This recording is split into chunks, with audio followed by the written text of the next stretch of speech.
Ini kita berjalan untuk memberikan banyak penerapan aktivasi kegiatannya itu berdasarkan eksperimental, Pak.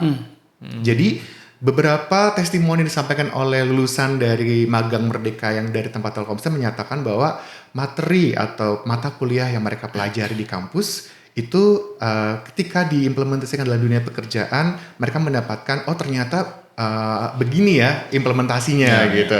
Karena tidak semua materi itu bisa diterapkan, sehingga ketika mereka join di dalam magang Merdeka atau join bersama dengan kami gunakan langsung secara eksperimental, Pak. Sebagai contoh, kegiatan yang kita lakukan, kami tidak membedakan antara teman-teman magang tersebut dengan internal Telkomsel. Jadi benar-benar diwadahi dalam satu komunitas yang sama, satu kegiatan yang sama, dilibatkan dalam project juga, thinking design juga, dan kita bekali juga dengan beberapa pembekalan materi-materi, Pak. Telkomsel saat ini juga sedang mengikuti disruptive era, Pak Firman dan juga Pak Dekan. Artinya ketika kita bicara disruptive era, kita bukan lagi bicara mengenai siapa yang paling besar dalam suatu industri, tapi siapa yang paling cepat.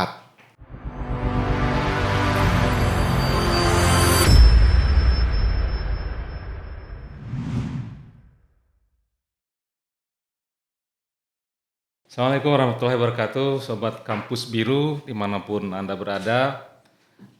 Kita bertemu perdana, ini kita punya ruangan ya baru dapat dari Telkomsel ya. Alhamdulillah dari sekarang dan beberapa waktu ke depan kita akan menyelenggarakan podcast rutin ya. Nah ini menyambut keberadaan ruangan kita, ini kita berterima kasih ke pihak Telkomsel. Nah sebelumnya Sobat Kampus Biru, saya memperkenalkan dulu tamu saya ya. Yang pertama adalah Bapak Dekan kami, Pak Dr. Ihsan Rois. Assalamualaikum Pak Dekan. Waalaikumsalam warahmatullahi wabarakatuh. Sehat selalu Pak Dekan. Alhamdulillah sehat. Dengan kesibukan kita bincang-bincang sedikit terkait digitalisasi industri ya. Kemudian Pak Kevin ya, Pak Kevin dari Telkomsel. Benar Bapak. Baru serah terima ya. Baru serah terima dengan Pak Dekan tadi Pak Firman. Ya, alhamdulillah gitu. Baik Bapak-bapak sekalian, tentu saja kita akan menghadapi namanya Indonesia Emas 2045 ya. Nah, salah satu aspeknya itu penguatan manufaktur ya. Sehingga digitalisasi dalam segala aspek itu keniscayaan ya. Tentu saja kami berterima kasih ya. Bapak sudah berkontribusi nih secara tidak langsung dalam meningkatkan literasi digitalisasi untuk mahasiswa. Tapi sebelumnya saya ingin mendapat gambaran dari Pak Dekan dulu nih, gimana perasaan Pak Dekan ya setelah kita serah terima tadi, apa yang bisa kita siapkan untuk pengembangan ruang ini ke depan Pak Dekan. Baik, terima kasih Pak Firman. Ini hal yang luar biasa sekali bagi saya. Telkomsel hadir di fakultas kita, di universitas kita tentunya untuk tadi memberikan semacam amunisi kepada kita untuk bagaimana kita ke depannya bisa berkarya lagi lebih baik. Karena seperti ketahui bersama ya, infrastruktur di kampus kita ini memang belum banyak ya untuk memajukan fakultas kita ke depannya. Dengan adanya podcast yang diberikan oleh Telkomsel ini kerjasama dengan Fakultas Ekonomi dan Bisnis, tentu kita harapkan nanti jangkauan kita ke depannya akan lebih luas lagi. Kita bisa mengharapkan mahasiswa-mahasiswa kita yang tadi Bapak tahu dari berbagai macam tempat ya, ada dari Jawa, dari Sumbawa, dari Bima, dari Lombok Timur dan sebagainya, nanti bisa kita jangkau lagi, tidak hanya nanti hanya di kelas saja tentunya Pak Firman. Nanti mereka bisa mendapatkan pengetahuan melalui podcast ini ke depannya. Karena jangkauan podcast ini kan lebih luas dibanding kalau hanya di dalam kelas saja. Iya. Baik, terima kasih Pak Dekan. Ini Pak Kevin ini. Tapi sehat Pak Kevin ya? Alhamdulillahirrahmanirrahim Pak Firman dan Sobat Kampus Biru ya Pak Firman menyebutnya. Waduh. Saya tanya tadi gitu slogannya. Gitu. Sobat Kampus Biru, siap. Ya, gimana misi dari Telkomsel Pak Kevin dalam mengembangkan digitalisasi khususnya untuk kampus nih Pak Kevin? Baik Pak Firman, izin Pak Dekan dan juga untuk Sobat Kampus Biru juga. Jadi Telkomsel saat ini juga sedang mengikuti disruptive era Pak Firman dan juga Pak Dekan. Artinya ketika kita bicara disruptive era, kita bukan lagi bicara mengenai siapa yang paling besar dalam suatu industri, tapi siapa yang paling cepat. Nah, implementasi yang dilakukan oleh Telkomsel adalah dengan banyak memberikan inovasi-inovasi, Pak. Salah satunya adalah bagaimana kita juga bisa masuk ke beberapa inovasi di beberapa segmen, salah satunya edukasi. Nah, di segmen edukasi sendiri kita mencoba untuk mendalami beberapa kegiatan, salah satunya dengan kerjasama yang sudah kita terapkan di pusat, di daerah, maupun juga tingkat kota dan kabupaten sampai dengan lini terendah gitu ya. Salah satu yang kita lakukan, bagaimana Telkomsel melakukan digitalisasi terhadap dunia pendidikan yang dilakukan. Contoh yang bisa diberikan adalah bagaimana kita fokus terhadap pengembangan program yang diberikan oleh Kemendikbud dalam MSIB atau Kampus Magang Merdeka. Ini salah satu bagian part terpenting yang saat ini kita lakukan Pak Dekan dan juga Pak Firman. Yang berikutnya lagi terkait dengan banyaknya atau beberapa inovasi yang Telkomsel juga ciptakan kepada segmen edukasi ini Pak Firman dan Pak Dekan. Salah satunya adalah Telkomsel juga bekerja sama di beberapa platform pendidikan yang kita namakan dengan namanya kunci, semacam ruang guru dan sebagainya, di mana di sana juga ada kegiatan Telkomsel dalam melakukan kerjasama dengan beberapa instansi khususnya di dunia pendidikan untuk menerapkan literasi pendidikan seperti ada mini MBA program dan lain sebagainya. Ini adalah salah satu inovasi yang dilakukan oleh Telkomsel yang dilakukan untuk pengembangan Telkomsel terhadap dunia pendidikan.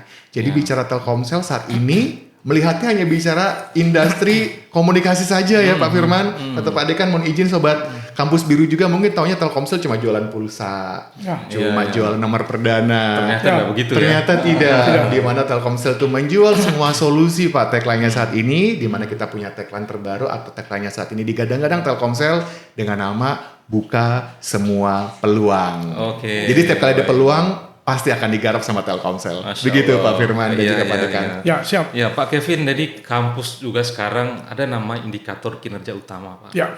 Jadi kami ini harus berkiprah lebih besar di luar. Nanti mungkin Pak Dekan bisa menyampaikan ya. Jadi dosen-dosen kan udah boleh lagi di kelas Pak. Harus berpartisipasi di dunia industri, dunia usaha gitu. Mungkin Pak Dekan gimana gambarannya Pak? Baik, jadi memang kementerian itu menekankan kepada kita, termasuk universitas dalam hal ini Pak Rektor tentunya yang diturunkan kepada kami dekan-dekan, nanti kami turunkan juga kepada jurusan atau prodi yang ada di Fakultas Ekonomi. Ada 4 hal yang ditekan Pak Rektor kepada kami. Pertama kaitannya dengan indikator kinerja utama. Ini raport kami Pak Kevin. Dari IKU ini ada raport kami. Betul. Dilihat nanti dari 8 indikator Pak. Dilihat 8 indikator kemajuan yang kita lakukan. Yang kedua itu kaitannya dengan akreditasi kami. Akreditasi kami ini sekarang juga diharapkan akan menjadi unggul, bahkan berdaya saing internasional kan begitu sama Pak Rektor. Jadi yang kedua itu kaitannya akreditasi. Yang ketiga juga kaitannya dengan internasionalisasi. Karena visi Undram itu kan menjadi lembaga yang berdaya saing internasional pada tahun 2025. Dan yang terakhir itu kita akan menjadi PTNBH Pak. Jadi perguruan tinggi yang berbadan hukum ini kan sudah diharapkan oleh kementerian untuk Undram naik level menjadi PTNBH. Nah, untuk kaitannya dengan indikator kinerja utama, itu banyak sekali kaitannya dengan mahasiswa, dengan dosen, dan pelayanan yang kita berikan kepada mahasiswa, Pak Kevin, dalam hal ini tentunya. Misalnya untuk mahasiswa untuk IKU 1, itu IKU 1 itu kaitannya dengan alumni kita. Alumni kita ini juga harus berkualitas, Pak. Untuk melihat kualitas dari alumni kita itu, dilihat dari beberapa hal. Pertama, mencari pekerjaan, yang kedua berwirausaha, yang ketiga itu melanjutkan sekolah Pak. Nah kalau dia bekerja nanti di situ, kerjanya itu dalam waktu 6 bulan setelah dia selesai harus sudah mendapatkan pekerjaan. Nah ini 6 bulan setelah dia lulus harus mendapatkan pekerjaan, dan tidak hanya itu, upahnya juga paling tidak 1,2 kali UMR. Jadi bukan hanya cepat mendapatkan pekerjaan, tetapi juga upah yang layak Pak dalam hal ini di situ. Jadi sudah ada tanggung jawab. Ada tanggung jawab. Bagus ya Pak ya. Harus ada tanggung jawab di sana. Ini akan dilihat, ini menjadi indikator kami nanti. Kalau indikator tidak terpenuhi maka otomatis tidak akan baik kita punya IKU-nya, raport kita tidak akan baik. Yang kedua berwirausaha. Nah ini wirausaha penting Pak. Makanya kita ngadakan sekarang ini banyak wirausaha kepada mahasiswa. Jadi usaha-usahanya banyak sekali kita berikan di fakultas ini. Termasuk dalam hal ini melatih wirausaha juga dalamnya podcast dan lain sebagainya ini kan ke depannya. Dan yang ketiga melanjutkan sekolah, melanjutkan studinya. Ini adalah tanggung jawab di IKU 1. Ada lagi IKU 2 Pak namanya. Ini kaitannya juga dengan mahasiswa IKU 2 ini. Untuk IKU 2 ini kaitannya dengan prestasi mahasiswa kita Pak. ini juga jadi ukuran apakah mahasiswa kita berprestasi atau tidak selama dia kuliah. Oh. Jadi tidak hanya dia kuliah saja, tetapi juga menunjukkan prestasinya. Sekaligus bagaimana dengan program MBKM namanya, Merdeka Belajar Kampus Merdeka yang dicanangkan oleh Pak Menteri. Jadi MBKM ini menjadi keharusan bagi kami untuk dilaksanakan. Karena ini program Pak Menteri dalam rangka tadi mempersiapkan mahasiswa kita untuk mendapatkan IQ1 tadi. Baik. Jadi mereka itu hanya teorinya sampai semester 5 saja Pak. Di kampusnya hanya semester 5, di fakultasnya hanya semester 5, atau di prodinya hanya semester 5 untuk mendapatkan teori. Selanjutnya nanti semester 6, semester 7, semester 8 mereka bisa mencari ilmu itu di luar fakultas maupun prodinya Pak. Oh, menarik. Jadi nanti mereka bisa pertukaran pelajar, bisa magang. Bisa berwirausaha. Nah, ada 8 indikator itu Pak. Bisa dilakukan oleh mahasiswa kita. Nah, kemudian untuk IQ 4 dan 5 itu kaitannya dengan dosen seperti Pak Firman ini, dosen yang melakukan kegiatan di luar fakultas, di luar universitasnya. Ini jadi ukuran. Kalau zaman dulu Pak Firman tidak boleh melakukan kegiatan di luar fakultas. Tidak boleh, dia dilarang. Fokus di dalam. Sekarang justru sebaliknya. Kami meminta para dosen itu banyak kegiatan di luar fakultasnya Pak. Nah ini yang kaitannya sangat penting dengan Telkomsel, itu kaitannya dengan kerjasama dengan lembaga di luar universitas. Jadi kami harus banyak-banyak melakukan kerjasama dengan lembaga di luar fakultas Pak. Bahkan bila perlu lembaga itu berdaya saing internasional seperti Telkomsel ini Pak. Ini nilai tambahnya bagi universitas sangat besar sekali. Terutama fakultas juga akan meningkat ini IQ-nya ke depannya. Itu Pak. Jadi kalau kaitannya dengan itu Pak Firman. Dan tidak lupa juga Pak Firman, ini tentu kaitannya dengan akreditasi. Kami di UNRAM ini lagi berpacu Pak. Jadi Pak Rektor mengatakan UNRAM harus akreditasinya unggul. Nah, di Fakultas Ekonomi dan Bisnis, semua program studinya sekarang sudah baik sekali. Dan kami akan ke unggul Pak. Ini kami dorong semua prodi-prodi yang ada di fakultas untuk unggul. Jadi kami tidak lihat lagi ke belakang, kami lihat ke depan. Bahkan kami akan paralelkan dengan akreditasi internasional Pak. Sekarang kami sudah menjadi members dari ACSB. Jadi lembaga internasional, di mana lembaga internasional ACSB ini sudah mengakreditasi semua universitas yang top-top di dunia seperti Stanford, Harvard, Oxford. Nah kalau kita sudah masuk ke sana, insya Allah kita setara dengan universitas tadi. Nah ini yang kita harapkan. Nah di situ dalam akreditasi ini juga penting Pak Firman. Betul. Kerjasama internasional ini dengan lembaga yang berdaya saing internasional ini penting seperti Telkomsel ini Pak. Nah ini akan menjadi amunisi kita untuk bagaimana kita membawa Fakultas Ekonomi dan Bisnis ini menjadi fakultas yang unggul ke depannya. Baik. Ini menarik nih penjelasan Pak Dekan. Ini Pak Kevin, kira-kira apa ruang bagi mahasiswa Pak yang bisa difasilitasi oleh Telkomsel ya, ini yang penting harus harus kita dengar ya. Tadi saya terkesima dengan penjelasan Pak Dekan. Beliau gitu sudah enjoy sudah masuk dengan pekerjaan beliau. Benar, sepertinya beliau sudah sangat menjelaskannya cukup passionate ya, karena beliau memang berada di sana sebagai praktisi juga gitu ya. Baik Pak Dekan juga Pak Firman dan juga Kampus Sobat Biru. Menarik sekali tadi yang disampaikan terkait dengan tadinya ada parameter di IKU nggih Pak nggih yang tadi baik 1 sampai dengan 4 tadi, dan kami juga dari Telkomsel berharap mudah-mudahan apa yang dicita-citakan sama UNRAM khususnya untuk mendapatkan yang tadi disampaikan untuk unggul, predikat unggul ya Pak, mudah-mudahan bisa segera didapatkan untuk UNRAM ya. Kembali ke pertanyaan Pak Firman tadi ya Pak ya, apa sih ruang yang bisa diberikan Telkomsel kepada para mahasiswa, khususnya juga buat teman-teman yang dari kampus UNRAM atau kampus Sobat Biru tadi ini. Jadi mungkin tadi sudah sedikit di-spill oleh Pak Dekan kaitannya dengan program yang juga turunan dari Kemendikbud, yaitu tadi kampus Merdeka ya Pak ya. Program Merdeka Belajar, Kampus Merdeka dan sebagainya, ini adalah part dari yang saat ini kita kerjakan. Jadi juga kita mau informasi ke Sobat Kampus Biru juga atau dari UNRAM juga. Silakan, ini mumpung ada pembukaan untuk batch ke-7 kalau tidak salah saat ini periodenya. Kami juga sedang membuka kesempatan untuk magang merdeka di Telkomsel. Cukup menarik Bapak, karena juga selain juga mendapat fasilitas yang sudah didapatkan dari Kemendikbud, Telkomsel juga memberikan banyak benefit Pak Firman dan juga Pak Dekan.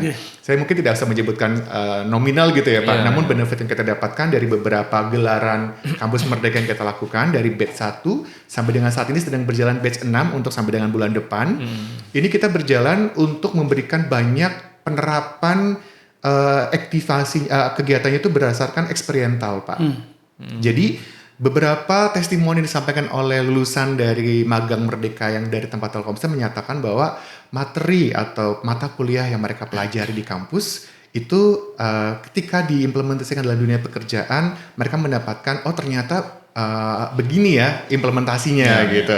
Karena tidak semua materi itu bisa diterapkan, sehingga ketika mereka join di dalam magang Merdeka atau join bersama dengan kami gunakan langsung secara eksperimental, Pak. Sebagai contoh, kegiatan kita lakukan, kami tidak membedakan antara teman-teman magang tersebut dengan internal Telkomsel. Jadi benar-benar diwadahi dalam satu komunitas yang sama, satu kegiatan yang sama, dilibatkan dalam project juga, thinking design juga, dan kita bekali juga dengan beberapa pembekalan materi-materi, Pak. Sehingga selain dapat materi dari kampusnya, kami dari Telkomsel juga memberikan materi yang impactful terhadap eksperimental kegiatan. Itu salah satunya, Pak. Cukup menarik. Bahkan yang paling menarik lagi adalah teman-teman magang tersebut juga dilibatkan dalam kegiatan-kegiatan yang tidak hanya masalah pekerjaan tapi well-being, Pak. Kalau di kami menyebutnya dengan citizenship, Pak. Bagaimana ada kegiatan seperti kita menggunakan fasilitas olahraga di kantor, kemudian juga kita bersama-sama untuk melakukan program Telkomsel Jaga Bumi. Aktivitasnya adalah teman-teman magang, teman-teman Telkomsel itu terlibat langsung, Pak, untuk terjun ke lapangan, itu untuk program seperti bersih-bersih pantai. Kemudian kalau sore kita ada acara jogging bersama, kegiatan-kegiatan kita lakukan. Bahkan di tengah-tengah kesibukan kami wadahi dengan beberapa kegiatan seperti ada musik yang kita siapkan di kantor kami, dan juga salah satunya juga ada kegiatan olahraga yang bisa dilakukan kapanpun selama jam kerja. Jadi kami tidak terpaku kepada bahwa jam kerja kami dari jam 8 sampai dengan jam 5 sore, tidak, Pak. Namun di tempat kami jam kerja itu standarnya dari jam 8 sampai jam 5, namun kegiatan teman-teman itu tidak kita wadahi dengan dalam bentuk jam, tapi dalam bentuk aktivitas dan nilai project yang sudah sesuai. Jadi di tengah-tengah, let's say jam 12, jam 13, saya mau mau karaokean gitu ya di ruang karaoke kami, itu pun dipersilakan, Pak. Tidak dilarang, ini jam kerja, tidak seperti itu gitu. Bahkan kegiatan ada yang main biliar di jam kerja, itu tidak masalah gitu ya. Di tempat kami sudah menggunakan flexi hours, Pak, flexi time hours. Jadi ketika kita bekerja sesuai dengan peraturan yang sudah ditentukan bahwa 8 jam kerja dalam satu hari, maka itu menjadi salah satu integritas kita. Ketika saya mengambil waktu istirahat 2 jam, maka selebihnya saya akan lakukan sebagai tambahan kerjaan. Seperti itu. Itu salah satu bentuk culture yang dilakukan. Nah, kita kembali ke fasilitas ya, Pak ya. Itu mungkin tadi kita mengajak kepada Sobat Kampus Biru untuk yuk bareng-bareng daftar ke Telkomsel nih untuk yang di batch 7 dan selanjutnya, karena cukup menarik nih, Pak. Itu yang pertama. Ini catat nih ya, kapan tanggal mainnya. Promosi langsung ya, matikan. Siap. Nah, yang kedua, tadi mungkin sudah sempat disampaikan pada saat acara seremoni di depan, Pak Firman sama senior leaders kami, bahwa kita juga ada program namanya Telkomsel Mengajar. Saya juga sudah pernah cerita dengan beberapa tim Pak Dekan juga, mungkin sama Mbak Ica juga saya sudah pernah cerita bahwa Telkomsel Mengajar adalah salah satu bentuk dedikasinya Telkomsel, khususnya kami, insan atau karyawan Telkomsel, yang juga harus memberikan impact dan dampak untuk sekitar, Pak. Karena targetnya karyawan Telkomsel adalah kita diminta bukan hanya memberikan dampak untuk diri sendiri, tapi memberikan dampak untuk banyak orang di sekitar, khususnya untuk NKRI. Seperti itu. Nah, yang dilakukan adalah kami, Pak, teman-teman Telkomsel itu sudah kami bagi berdasarkan eksperimental 70%, social learning di 20%, dan nanti di materinya dengan 10% method learning yang kita gunakan. 70%-nya itu diambil dari activity-activity pengalaman pekerjaan kita, yang kemudian nanti teman-teman ini kita jadikan satu untuk membuat silabus learning, Pak. Jadi kita buat, tapi berdasarkan nanti menggunakan dasaran teori yang ada, kemudian kita gabungkan dengan eksperimental dalam pekerjaan kita, kemudian kita buatkan silabus materi yang praktis langsung, dan setelah itu nanti kita sertifikasi teman-teman Telkomsel ini, Pak, dikembangkan, Pak. Jadi development programnya adalah mengembangkan karyawan dalam hal seperti itu juga salah satunya. Nah, setelah nanti dapat sertifikasi, maka nanti mereka akan kita terjunkan ke kampus-kampus, mungkin nanti dengan FAB yang sudah bekerja sama-sama Telkomsel untuk menjadi mungkin dosen tamu, kemudian juga pembicara dari luar yang sudah kita siapkan, sehingga materinya sudah komprehensif, sudah tersertifikasi, dan sudah mendapatkan jam terbang yang sudah disertifikasi. Itu salah satu yang kita berikan, Pak. Jadi pengembangan Telkomsel kita berikan, dan kita berikan kepada seluruh mahasiswa yang memang membutuhkan. Di lain pihak juga ada kegiatan yang kita berikan juga kepada kampus, Pak, peluang untuk kita melakukan kerjasama dalam bentuk research. Oh, dari riset Iya, bersama. kegiatan riset bersama. Sebagai Siap. contoh dari tempatnya kampus melakukan kegiatan riset atau begitu juga Telkomsel sebaliknya. Kita bisa bekerja sama dalam kampus-kampus tersebut yang sudah kita lakukan MOU sebelumnya. Karena kalau sudah bicara riset tentunya pasti ada NDA ya Pak ya, kesepakatan di antara kedua belah pihak. Dan mungkin masih banyak lagi Pak yang mungkin Iya. kalau diceritakan saya takut Iya. Pak jadi 1 jam nanti kita kelar ya Pak ya. Ya, nanti Itu mungkin Pak Firman. ada kesempatan berikutnya Benar. kita Benar, akan, Pak Firman. gali lebih dalam ya. Sobat Kampus Biru sebenarnya masih banyak hal yang ingin kita diskusikan ya, tapi ini pemanasan. Pemanasan, ya, Pak Dekan. betul. Nanti Tapi insya sudah Allah- panas ya Pak Udah Firman ya. panas. Nanti insya Allah ke depan lah kita akan memperkaya diskusi kita. Tapi sebelumnya saya meminta harapan dari Pak Dekan dari kerjasama ini seperti apa? Mungkin singkat saja Pak Dekan. Jadi memang harapan kita Pak Firman nanti dengan kerjasama ini akan menguntungkan kedua belah pihak tentunya. Betul, ya. Dengan Telkomsel akan untung, Fakultas Ekonomi lagi akan untungkan ke depannya seperti yang saya katakan tadi bahwa keuntungan yang kita dapat misalnya dengan meningkatnya indikator kinerja utama kita tadi seperti yang Ya. dikatakan oleh Pak Kevin tadi misalnya untuk IQ2 kita kan bisa meningkat ini Ya, Pak Firman. kita memacu prestasi. Memacu prestasi mahasiswa kita nanti tendangannya kepada IQ1 kita mahasiswa kita akan berkualitas Pak Firman. Iya betul. Demikian pula dengan tadi Pak Kevin menawarkan kerjasama yang luar biasa. Ini kaitannya dengan IQ5 lagi kan. Gini IQ5 ini juga kaitannya dengan kerjasama, dengan kaitannya dengan penelitian dan pengabdian tadi Pak Kevin. Itu juga jadi ukuran di IQ5 dan kaitannya juga dengan IQ6. Jadi banyak sekali kaitannya. Semua IQ itu terdongkrak ini Pak Firman Jadi ke depannya. pikiran kami sekarang Ya. IQ akreditasi, Akreditasi, PTNBH. PTNBH tadi yang dibilang internasionalisasi. Ya, Internasionalisasi. Iya, terus betul, kejar ini Pak Kevin. Siap Pak. Ini akan kedepannya rasanya kok lebih mudah ini kedepannya Pak Firman kita bisa capai dengan kerjasama yang menguntungkan dengan Telkomsel ini. Iya, Pak Kevin mungkin ada harapan. Pak Kevin, Kalau harapan dari kami mudah-mudahan apa yang sudah kita lakukan kerjasama Pak Firman dan juga Pak Dekan ini memberikan dampak dan nilai lebih khususnya buat kerjasama kami antara Telkomsel bersama dengan UNRAM. Dan yang paling penting Pak tagline kami adalah berikan dampak. Wah, Masya Allah. biasa. Iya. Begitu Pak. Ya, terima kasih. Aplaus dulu yang ada di sini. Terima kasih.